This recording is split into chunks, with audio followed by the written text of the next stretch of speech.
দীঘার জগন্নাথ মন্দির।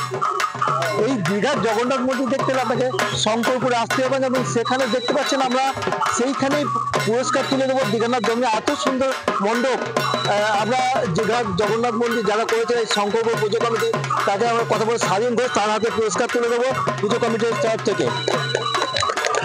শঙ্করপুর হিপ্পি, শঙ্করপুর সার্বজনীন পূজা কমিটি হিপ্পি, শঙ্করপুর সার্বজনীন পূজা কমিটি হিপ্পি, শঙ্করপুর সার্বজনীন পূজা কমিটি হিপ্পি,